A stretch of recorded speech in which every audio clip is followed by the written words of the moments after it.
A very warm welcome to everybody. This is Carers Worldwide, resuming their big conversation. And today we are going to be talking about livelihoods and employment. Interestingly, something like 29% of those registering today are unpaid carers, and 51% work in support of unpaid carers, and 33%, or the rest, we're not sure which way they are or who they are, but it's very nice to have them with us, whoever they are. And so a very warm welcome to you all. I'm Chris Underhill. I'm the ambassador of the organization, and I've had the privilege of moderating these conversations as we've had them both last year and as we resume them this year.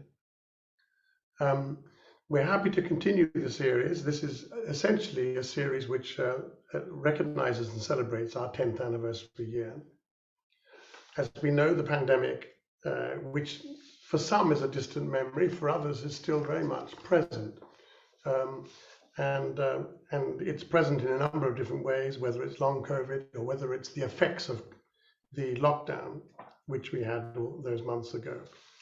And so while we want to recognize that, and we want to also recognize the fact that these conversations allow carers worldwide to have a discussion on a global perspective. And today we have people coming in from Nepal, from Bangladesh, from parts of Africa, and so on. And so everybody is most welcome. It's probably true to say that those people who we work with, the carers that we work with, working as we do in low and middle income countries, are in many ways still very much invisible. And so this is one of the ways in which we want to bring the visibility of carers much more to the fore. The topic for our conversation today is livelihoods and employment for unpaid carers. So we have some wonderful guests who are going to be speaking with Anil, and I just want to introduce them very, very briefly to you. First up will be Stefan Tromel, who for the past 10 years, Stefan has been with the International Labour Organization as their senior disability specialist. And previous to that, he had the posts of Executive Director of the International Disability Alliance and Director of the European Disability Forum.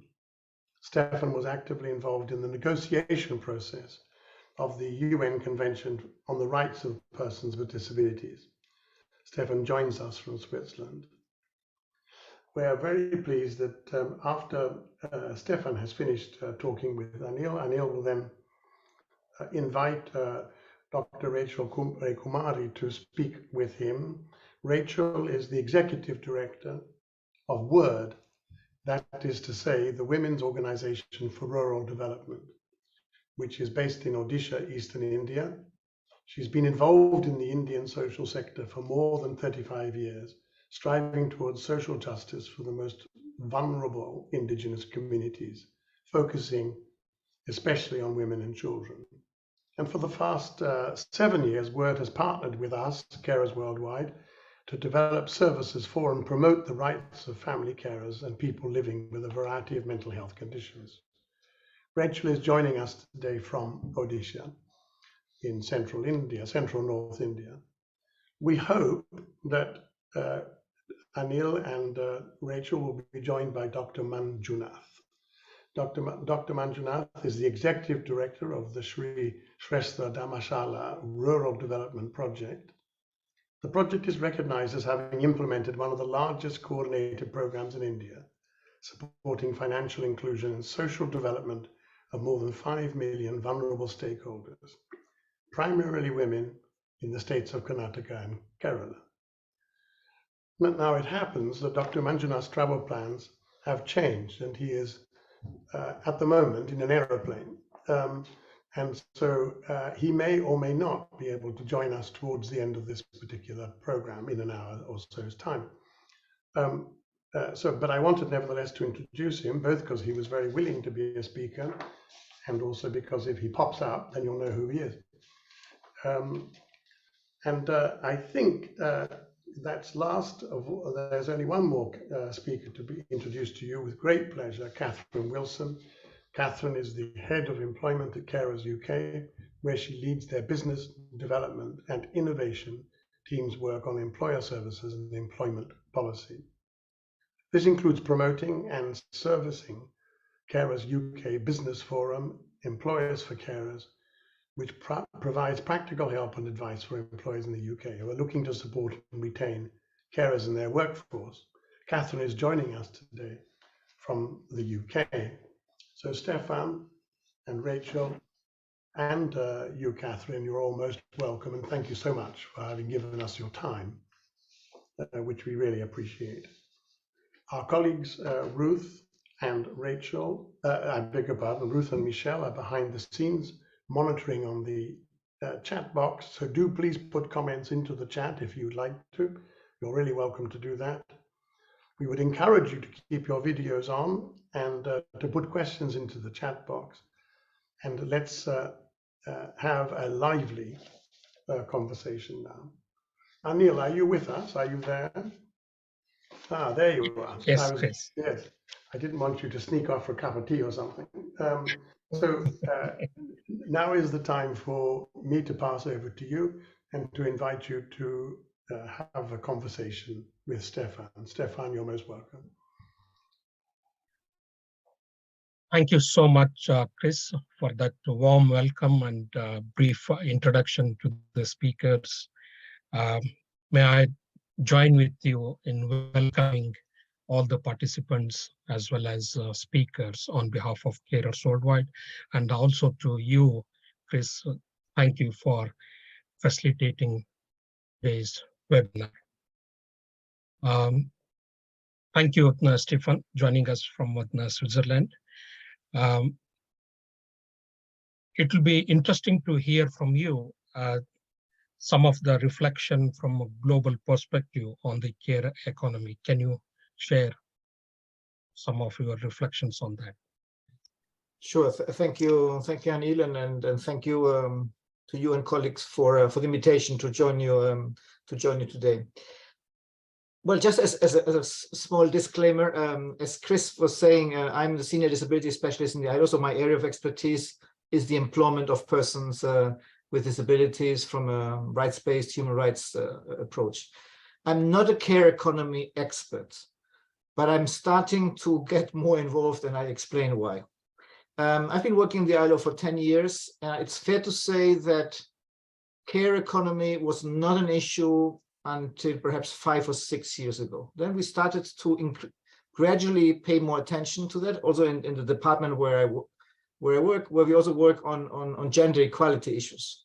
And you immediately understand why the care economy in an organization like the ILO would come from the colleagues that are working on gender equality.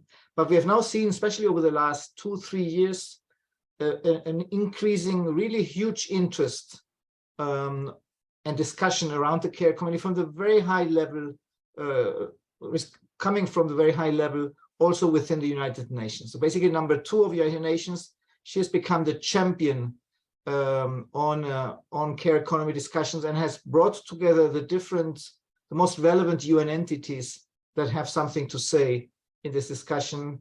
UN Women, notably, the UN entity that promotes gender equality and empowerment of women. The Office of the Commissioner for Human Rights, because also to ensure a human rights angle. The ILO, because we have a clear conceptual framework, probably the most relevant conceptual framework that deals with care issues. Now, why is suddenly the UN so interested in this issue? For a number of reasons, but let me just highlight a couple of them. One is it is seen as an employment niche. No? If there's more investment by countries to move from a predominantly informal care to situations where care is also paid for, that of course could generate a huge number of jobs. We're talking sometimes about 200-300 million jobs if we would sort of significantly invest, and I say invest, it's not spend, invest in an adequate care infrastructure. So that is an important employment niche. And it is also, as you know, very important from a gender equality point of view. Because right now, one of the main reasons why the labor market participation of women is lower than that of men, and in some places significantly lower, is because most of the care burden, sometimes all of it, falls on the shoulders of women. No? We have launched just very recently in UN during this year's Commission on the Status of Women. We've launched as ILO a simulator where countries can see, and with country-specific statistical data from 80 or 90 different countries, so a country can see if we invest so much from our GDP in care infrastructure, this is the return on investment. And the return on investment is basically in two areas. It is higher level of employment participation of women, both because some of them will be paid care workers, but also because it will free informal care workers who could then go into the labor market. But also if the salaries of these care workers are adequate, it will also reduce the still existent stubborn wage gap based on gender that we see in all our countries. No? That brings me to the last point, which is very relevant from the ILO perspective, and also it's clearly on your agenda, which is the working conditions of care workers. No? We clearly saw the initial moderator referred already to it. We saw during the COVID times how care workers as other frontline workers, how indispensable they are, but at the same time, while we were all applauding their work every afternoon, this has still not resulted in better salaries and in general working conditions for care workers. We work a lot in the ILO. We have a recent convention on violence and harassment in the workplace. And from our statistics, it clearly shows that care workers, care workers in particular, are among those with the highest levels of violence and harassment in the workplace. So I think these are some of the reasons, Anil, from a bigger picture point of view, why this increased interest is there, which of course is extremely welcome. That's great, Stefan, and I'm delighted to hear that United Nations is championing, particularly the number 2 in United Nations is championing on this care economy. That will lead me to ask you the next question is, what do we need to do to ensure that persons with the disabilities and their carers benefit from this increased attention to the care economy? Yes. And if you can share 1 or 2 examples, that would be great. Good. Yeah, and both questions are to some extent related. I think the first thing that we need to be aware of is that disability inclusion in the care economy discussion is a new topic. Yeah, the discussion has been dominated until now mostly by has been mostly done from a gender equality point of view for the reasons that I just explained. You know? So it has been mostly organizations promoting gender equality, empowerment of women have been the ones leading this discussion. And they will continue to lead to discussion, but it's also very important that organizations of persons with disabilities are part of this discussion to widen the debate and also to ensure, although we all know that persons with disabilities can both be care providers and care receivers, at the same time, it is fair to say that the current debate has been mostly from the care provider point of view. No? And I think it's very important that the care receiver, which can be persons with disabilities, but also older persons, that they also have a seat at the table so that they can influence the way in which care is provided. Now, from a disability rights perspective, there's always been a bit of an uneasiness with the term care. And we most often prefer to speak about support for independent living. You don't find the word care probably in the UN Convention on the Rights of Persons with Disabilities. But forgetting for a moment the term discussion, which should not distract us from the bigger debate, what is very important is that organizations of persons with disabilities are engaging in the debate, which also requires, of course, that they are invited to the relevant discussions that are happening now at global, region, and country level. And it's starting to happen, but it is not yet so. I think it will definitely, and that's the argument also we are making, it will enrich the discussion. Usually the experience always is when you add disability inclusion to any discussion, be it climate change, disaster risk reduction, the discussion becomes better, becomes more inclusive, does not leave anybody behind, to use this famous UN Sustainable Development Goals motto. And we have had, as you know, Anil, we've had a lot of discussions in the disability sector about independent living and all that. So this is not a new topic, but I think what is new now is that we are trying to promote that this topic is being discussed as part of the broader discussion and not as a separate disability exclusive issue. No? And I think that, of course, that also requires a strategic decision by disability organizations to engage in that discussion. I've attended recently some meetings where some representatives of disability organizations have said, we don't want to engage in the care discussion because it has happened until now without us, and we prefer to have our separate discussion.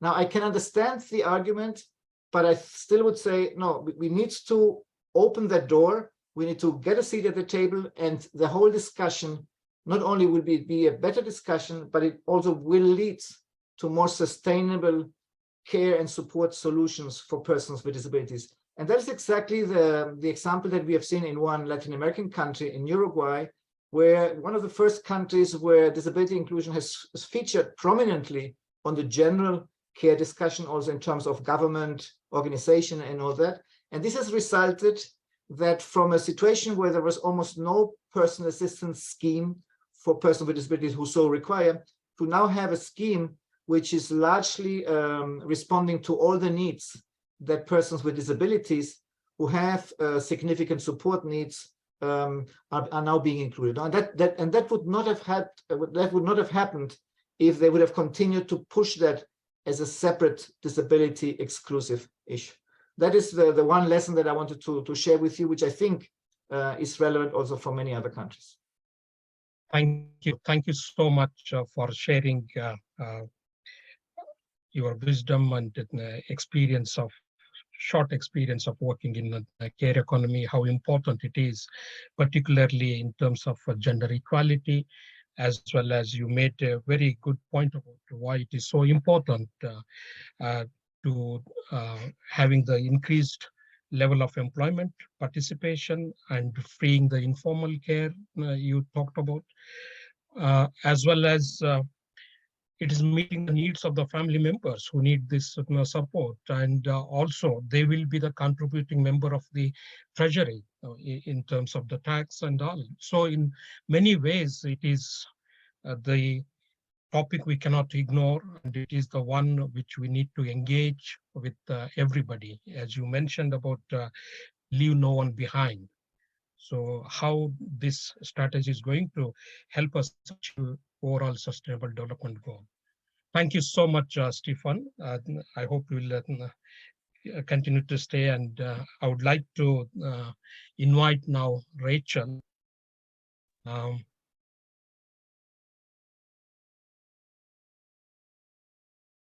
So thank you, Racheal, for joining us from Koraput, Odisha, eastern part of India. So you heard from a global perspective about how important it is the care economy, how carers and persons with disability or persons with mental illness play a significant role in that. So now I want to ask you practical questions here. Can you share some of biggest challenges of unpaid carers in terms of being able to earn an income along with caring responsibilities, and how can those be addressed? Thank you very much, Anil. Thank you for giving an opportunity to be a speaker on this webinar. It's a wonderful opportunity to meet around 53 participants all over the world who are interested in the caring concept. Myself, Racheal from BIRD, Women's Organization for Rural Development. We are working in Koraput district, which is around 3,000 feet above sea level. We are working with the indigenous tribal communities. And for the past 12 years, we are working on people with chronic disabilities. And for the past 7 years, we are working on people with mental illness and epilepsy and the carers. And for 7 years, the experience of working for 7 years with unpaid carers. That is what I would like to talk today, because today we are talking about the challenges faced by the unpaid carers, especially in a rural economy-based area like Koraput. The first challenge which I would say is that since we are working with people with mental illness and people with chronic disability, the tribal people feel that it is a curse on the family. So there is a stigma attached to the carer and all to the family, and they are often kept away from the community activities, community functions. So there is a social stigma attached to these caring responsibilities, which made these carers become most secluded, and they will remain themselves at home. This is one of the major challenge which we see at our Koraput district in the remote locations. The second is that they have lack of time taking care of people with chronic illness and people with mental illness and epilepsy and other issues, chronic issues. We see that they have to be taking care of them 24/7, and they really don't have time for any livelihood work or to go outside, even to take care of themselves. Forget about going for a livelihood opportunity. So this is the second challenge which I think is faced by many of the carers in Koraput district. And the third one is that even if they are interested, they cannot go for education. There are many young carers who are taking care of their parents or who are taking care of their siblings, who are unable to go to schools because of their caring responsibilities. They cannot go to training institutions because of the caring responsibilities, because the training and the school timings are fixed. And since they have to take care of they have the caring responsibilities at home, they become school dropouts, or they cannot go for training and skill development. So the lack of skill is another major challenge for the carer. This is the third issue I see. And the fourth issue is that even if at all they are interested to take up any livelihood opportunities, there are seldom very few people, the government missionaries and others, who are willing to support the carers to take up a livelihood option. So these are some of the challenges which I see for the unpaid carers. Thank you. Thank you so much, Racheal. So with those challenges, how is it possible for unpaid carers to get involved with the wider livelihood schemes? I know you have talked about challenges, difficulties, and the issues they are facing, not having time for themselves, and there is a lack of opportunities and all. So can you share from your own experience how Word is empowering carers, engaging them in a livelihood activities so that they can, yeah. The first and foremost is to address the root cause of the reason why they are unable to give their time. If, for example, we are working with around 1,000 people, we are working around with 1,000 people with mental illness and epilepsy and other chronic disabilities, the major reason is that they have to take care of them. So for a person with mental illness, in Word, we help them to get free medical services so that the person with mental illness will become stable. An epilepsy person, he can take medication. Free medications are available.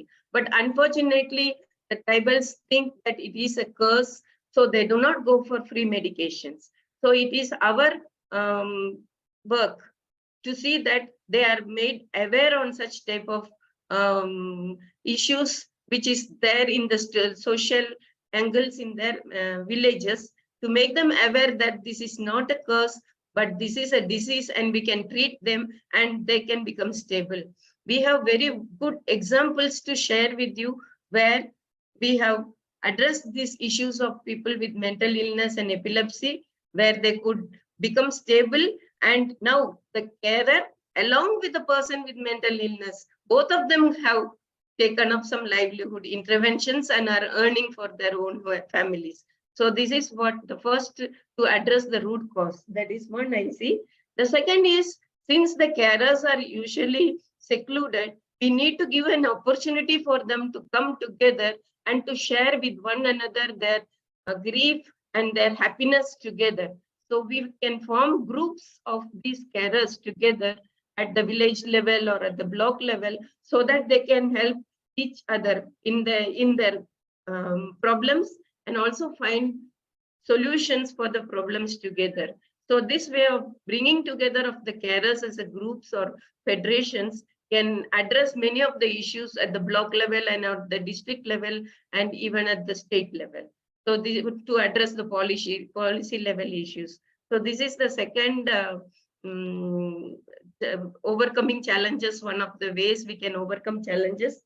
The third is that we need to give them skills and trainings which are possible at their doorstep. We cannot ask them to go to training institutions, but we can always provide small training opportunities for them at their home base or at their village base, so that they can learn a skill which they can do within their home and earn a livelihood. So these are some of the ways we can overcome the challenges, I think. Thank you. Thank you so much. You talked about the issues and challenges. You talked about how those issues can be addressed strategically within the society and home-based activities.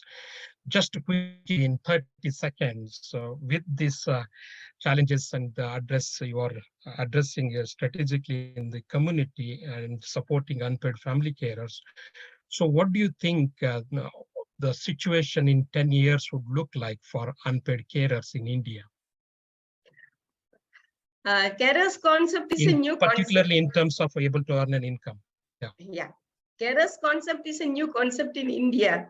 We talk especially about the unpaid carers, because unpaid carers are looked as a normal another women or men in the community, rather than seeing them as a carer and having a caring responsibility. So we are now working in few districts through Carers Worldwide and agencies. So in those areas where we are working, we can see a change. But for me, I think we have to do it pan-India wise. If at all you want to bring about a change in the caring in the lives of the carers, especially on livelihood.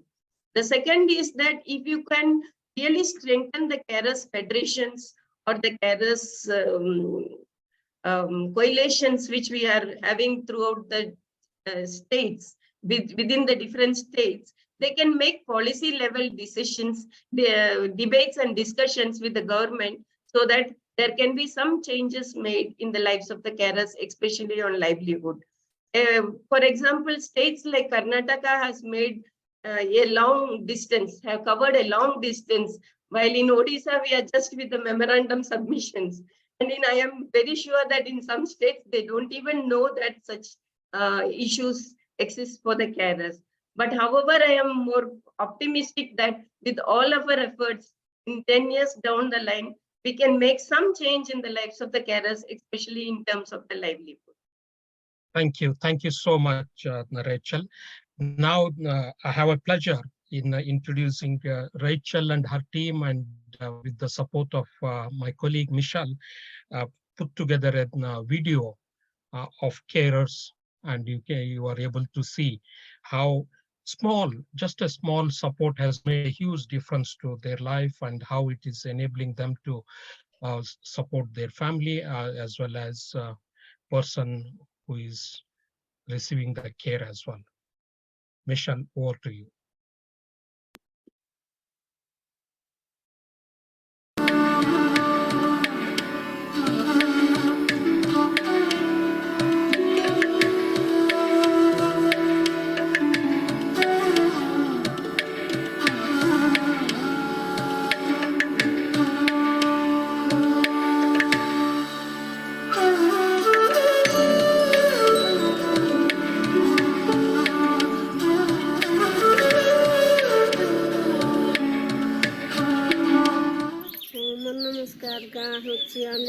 ना होची नोनी कोसला आउ मोर सासुर ना होची दामा कोसला से आगरे ना कि घरे ठु भारू नथिला एबे वाट ठु आसी करी सार माने ना कि ए औषध पत्र मेडिकल लगे नहीं देले मास को मास खाउची अरे हमको आगरे जयपुर में से मंगाइबा पई पटाउथिले एबे घरे 2 दिन आइबा थिले एबे हम सिकी चुकाए एबे आमे निजे जाई करी आणुचु वार्ड लगे सार मन आसी मते पैसा देथिले 2000 टका 2000 को नाय कि 1000 टका लगा दे साम छेली किनी थिले सेटा 2टा छेली किनी थिला को नाय कि एबे 7टा छेली ही छंती आरी नाय कि मते देवा पैसे भल हैला आउ मते काम जीवा पाई मिसा सुविधा हैला से छेली मान को भी नाय कि मु दे कर काम जाउछु घर रो पारु नाय मु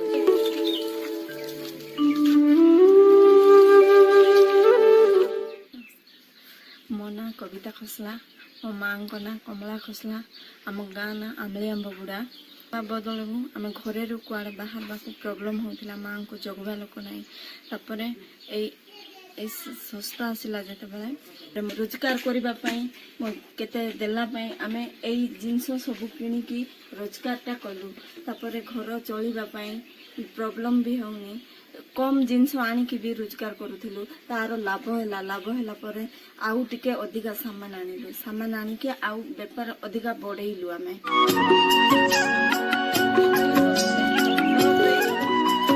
ना कि कोटी एमती खाई करी भल है आगे तो एमती नथिला एबे केनते हैला बोली लोग कहउछंती हेले हमर पाखरे आसो तुमको से औषध मागी देले ना कि तुमे मिसा हमर सासुर को हेगो बोल कि ना हम लोग मान को मिसा बुझाउछ ने पाए मुई वार संस्था को ना कि धन्यवाद करछि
Thank you, Racheal, for putting together that wonderful examples of what is it possible and feasible, practical you can do with the small support, financial support to carers, and these are demand-driven activities within the community. Thank you, Anil. So thank you so much. And now I would like to invite Katherine to join me. Thank you, Katherine, for giving your valuable time and being with us. So earlier you heard from the global perspective about the care economy and the practical support what Racheal and her team are providing to unpaid carers. Now I'm delighted to have Katherine and to speak with her about the particularly employee carers and so can you just share, Katherine, the idea of the scale of issues in the UK and some of the key challenges for carers and the employers? Thank you, Anil, and thank you also for inviting me to participate. It's wonderful to be with you all and to see that really inspiring video just now. Just to say a little bit about the context in the UK. So we know from our research at Carers UK that 2/3 of adults in the UK are expected to care unpaid for a family member or friend during their lifetime. And the average person in the UK has a 50-50 chance of caring by the age of 50, when of course many people will still be at work and have a long time to go before they receive a state pension. And for women, that age is 46. So for women, it's a bit younger. And we know that at the moment, at least 1 in 7 people in any workplace in the UK is caring. And also that in the last couple of years, 600 carers have given up work every day to care. So that's got a big financial impact for them and their families, but also a big loss for the employer as well of their talent and skills in the workplace. Thank you. That is quite an stark statistics, really. So can you share some of the long-term benefit to the employers of supporting carers in the workforce? Some of the benefits for employers, certainly. So I think we see sort of 3 key benefits that employers report to us. Firstly, recruitment of staff. Secondly, retention of staff. And thirdly, increased resilience and health and well-being of staff. So firstly, on recruitment, this is really allowing employers to attract staff from a wider pool of candidates, including people who may be currently caring and seeking a more flexible workplace, or those whose caring may have ended and they're looking to return to work. And then on retention of staff, it's around keeping talent and experience in the workplace, but by being able to support carers. And so, as an example, Centrica, the big company, parent company of British Gas, has actually estimated real cost savings to them through increased staff retention, through supporting carers, and also through reduced absenteeism, you know, people having to be off sick or not able to work because of caring. And they've calculated £2.5 million in the year through increased staff retention and £4.5 million through reduced absences. So that's quite powerful. And even a small business, a small manufacturing business, Livelihoods, which is in a rural part of the UK in Norfolk, has said that they've been able to retain staff because they've been able to offer better work-life balance. They haven't been able to offer the sort of high pay rates they like to compete, but they have been able to offer better work-life balance and have a 97% of a staff retention rate, which has really been helpful, particularly in economic downturns. And then I think finally, resilience, increased staff resilience, and by that I mean sort of health and well-being and more productive staff through being better looked after. And we know that, for example, BT, British Telecom Group, they actually a while ago actually measured this and said they achieved an increase in productivity of around just over 20% a year, which they thought was about £5 million on their bottom line. So it wasn't just the right thing to do, it made real business sense as well. Wonderful. I'm delighted to hear more and more companies and employers are thinking about employee carers situation, and you clearly made a case why it is benefit to the employer. Can you just share a little bit, how can employers make a more supportive environment to carers to engage in work with 1 or 2 examples? I know you talked BT and Centrica, but if we have, that would be great.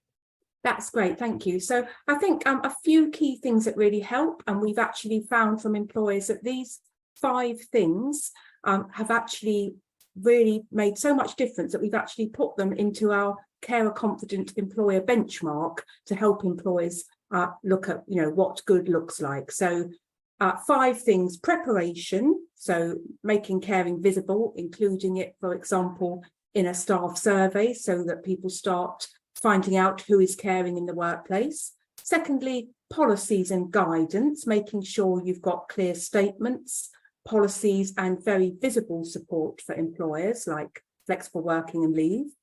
Number 3, practical support, signposting to organisations like Carers UK in the UK or other local carers organisations who can help. Number 4 is peer support, so championing support and helping carers to connect with each other, because we know, many of us, including myself who've been a carer, how important it is to talk to other people who've been in a similar situation. And then number 5, promoting support, and that's a mixture of, you know, using a specific campaign or awareness raising activity like our annual Carers Week in the UK, or just making sure that caring is included in sort of business as usual communication. So things like line manager training and developments and induction information for new staff, making sure caring is included in it and seeing it as everyone's business. It's part of life. Wonderful, Katherine.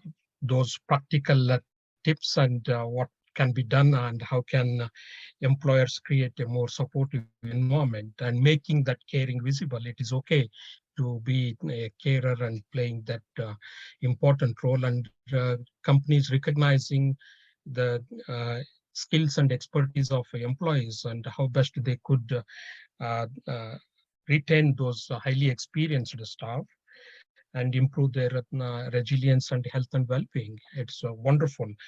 Thank you so much for sharing your wisdom and experience of working with employee carers. Back to you, Chris. Thank you very much, Anil. Thank you, Katherine, very much indeed. That was fascinating. And I don't know whether you agree in the audience, but I also found the video very, very interesting as well. So that was great.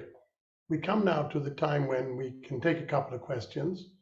And I thought I might start off, if I might, with Stefan and Katherine. I wanted to ask both of you. This is the same question, in fact, that Anil asked Rachel a little while ago. What would your vision be for carers in another 10 years, especially in the area of access to work and livelihoods?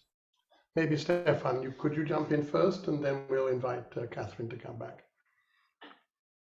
Yeah, good question. Well, I think it's the one discussion we're having in the ILO when we speak about a care economy is that the situation varies significantly from region to region. You know? Mm-hmm. There are certain regions where the push in the care economy discussion is more for paid carers. You know? In other contexts, what the feedback we get from our colleagues in the field, they would basically say, in our culture, in our society, we don't see that. No? What we would need more is support from the government to the family to provide, or to the community, but in particular to the family to provide that care. No? So I think we need to take into account that contextual context. No? But in both cases, what we definitely need is more investment by governments in this issue. No? And I think also the other big importance, and it resulted both from what Racheal and Katherine said, is also the whole issue of recognition. No? We need to visibilize and recognize the situation. Of course, there's also the big topic of sharing of the care in the family context. It's good to see now that more and more countries, for instance, have not only maternity leave but also parental leave and parents' leave, father's leave. I think it's the right word, perhaps. So I think we also need to. I think this is part of this whole conceptual framework that we have designed in the ILO on care. But as I said, it needs to take into account the cultural differences, and what might work in the UK or Spain might not work in Africa or in Asia. Thank you. Thanks, Stefan, very much. Katherine. Thank you. And following on from what Stefan has said, I would agree. And I think whether it's thinking about my perspective from the UK or indeed worldwide, I think we'd want to see, firstly, supportive workplaces where caring is seen as part of the life course, something that happens. It's almost normalizing caring. It's not just a small group of people. It could be every one of us. And then secondly, the wider care and support services need to be there and accessible, because no matter how flexible your employer is, if you can't as a carer get that support that your loved one may need with perhaps managing complex health or disability needs, then you're still going to miss out on employment very often. So I think it's, you know, employers need to do their bit, but also we need wider care and support services that can support you to care as well. Absolutely, thank you. Now, is anybody would like to ask a question? This is absolutely the right time. Either give me one of those hands that you raise with the Zoom. I'm Bimal. Hi, May I, Bimal. Chris? Yes, hello. Do Yeah, come in, Bimal. Welcome and nice to see you. I would like to ask Stefan if it is my question or not. Did ILO has done any kind of exercise to find out the minimum wages for carers in any country, you know? Okay, that's or great. If it is done, what are the parameters to determine the minimum wages for a carer? Yeah, that's great. Thank you for that question, Bimal, and great to see you again. Stefan, did you get that? Yes, I got it. I don't have a perfect answer to that because, as I said at the beginning, I'm not a care expert. I'm sure that my colleagues that work on care would have that information also in this simulator that I mentioned before, because that would be one of the inputs to simulator would be to define at what level of salary care workers should have. But the first thing I would say is also what we also do in the ILO. We work a lot about promoting national minimum wages, which is the absolute minimum threshold that every worker should receive. There's still a lot of situations where workers get less than the national minimum wage, and that's absolutely unacceptable. And I would dare to say that care workers are probably one of the groups that is more in risk of being under the minimum wage, or definitely significantly under the average wage in a country, because there's also still this whole concept that care is something nice, and of course care is something nice, no, but that should not mean that a care worker is not adequately paid for, no. And I think there's still we have this gender wage gap, and we see that professions that are mostly done by women compared to men are usually, the way the salaries are fixed there are significantly lower than similar jobs which are in male-dominated sectors, and definitely care is on top of that list of segregated and discriminated wage settings, so to say. Thank you. Sure, thank you. Katherine, did you want to comment on that just before we go on? Thank you. Well, just really to add to what Stefan has said there, absolutely agree. I think there is a real caring penalty. Certainly we see that in the UK.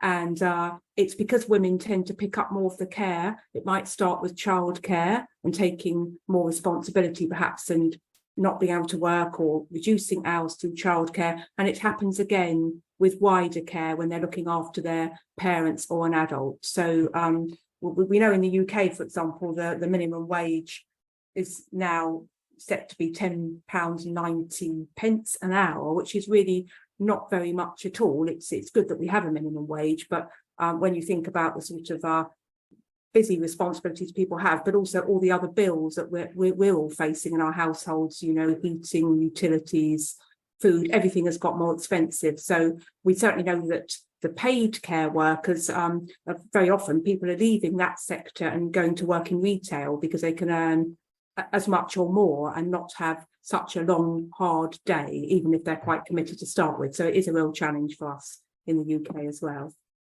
Thank you very much.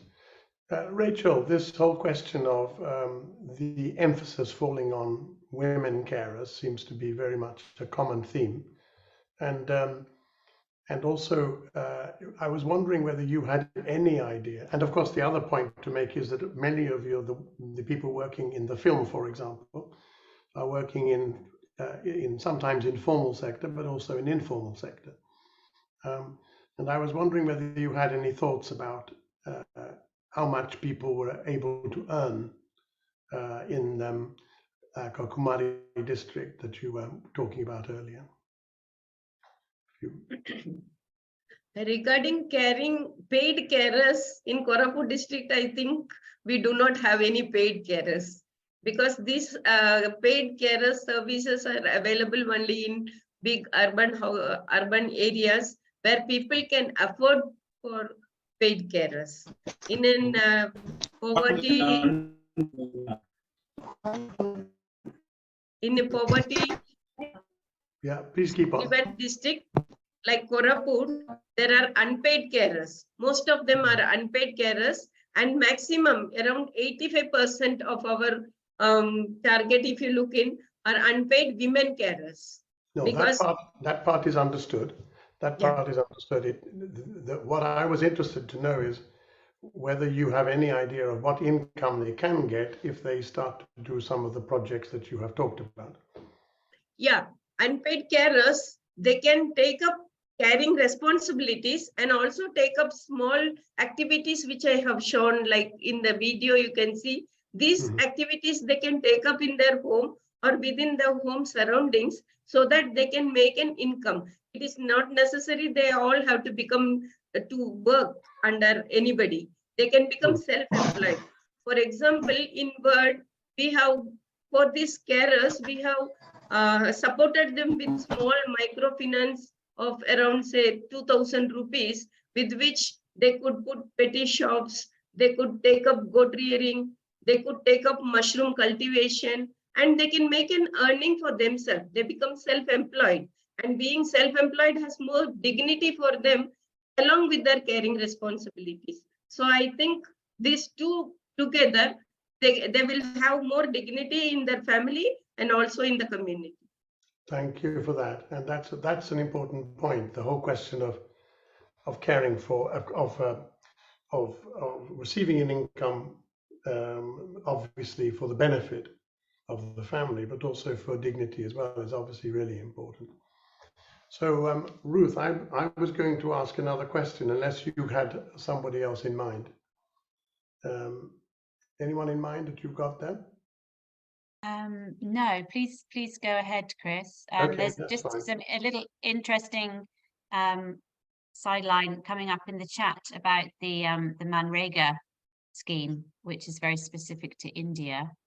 Yes. I don't know if we can call on Nitesh just to speak for 30 seconds about that, because I think it's a very interesting scheme, which other people who are on the call from India may be interested to hear about, but it also may inspire a few thoughts in people who've joined from other countries as well. Absolutely. Nitesh, would you be happy Are to? you there? Yeah. Yeah, yes. Yeah, maybe you could give us a few minutes, a few seconds just to explain briefly. Thank Especially you. for the unpaid family caregivers, you're all talking about most of our work is happening in rural area. See, there is a scheme for employment guarantee. It's a scheme from the government. It is we have a federal system, state and central. It is a central government scheme. They offer 100 days of work to the person living in the below poverty line. So they paid this wages varies from state to state. For 100 days of job, for example, 1 day job in particularly our state where I'm staying in Karnataka, they paid nearly 320 rupees per day. The person goes to the job, so he can work for 100 days. Minimum you get around 30,000 plus. If you work for is 100, completing 100 days, that helped him to live very with all these meeting is basic requirements. So what we are asking the government, and government has sent this recommendation to the central government, considering caring as a job. We have seen because of caring, carer cannot go to work. So why can't you considering caring as a job and paid this 100 days of wages to the carer? So that is where the government is saying we don't have the guidelines. So we ask the government to make a come up with the guidelines to provide these opportunities to the carers who can earn the income and live the family with at least meeting the basic requirements. For example, food, medicine, and other costs. So we are hoping that few more state sending his recommendation, you might get the guidelines. It helps larger number of carers across the country. Thank you.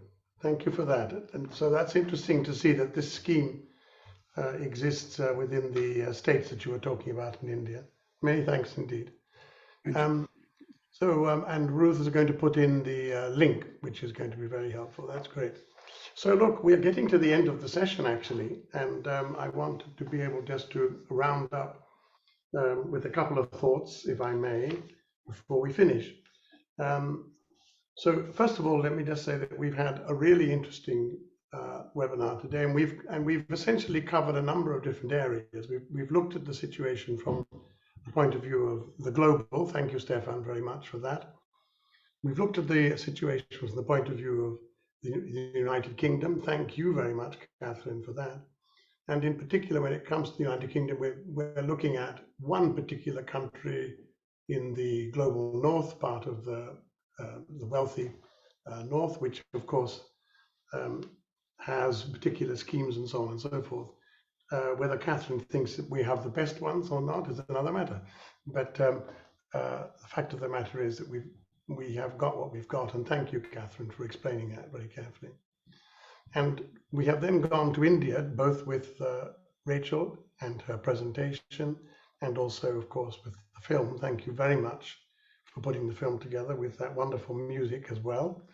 And it was great to see the ability of carers to be able to move from having no income at all to working in the informal sector mostly, and producing some income and a great deal of dignity, which I think is really important. Overall, there is obviously a great deal of work still to be done, and each speaker has made that point very clear, and so have the comments, in fact, made clear that have come through the actual chat as well. We believe that it's incredibly unfair that carers should have to take on the double burden of caring for loved ones of all particular kinds, and also at the same time be in a position where they have to raise their own money or depending upon where they are, or depend upon very modest, in many cases, government subsidies. So that is obviously something that we really are very, very committed to. So finally, but not least, we would ask you to be committed to us, carers worldwide. We really appreciate the fact that we've had such a wonderful turnout today in this big conversation. And we want to invite you to remain with us as we continue with the series, and we'll be letting you know when the next one is. So it just remains for me to thank each one of you again as speakers, and to thank you indeed for coming on the session today.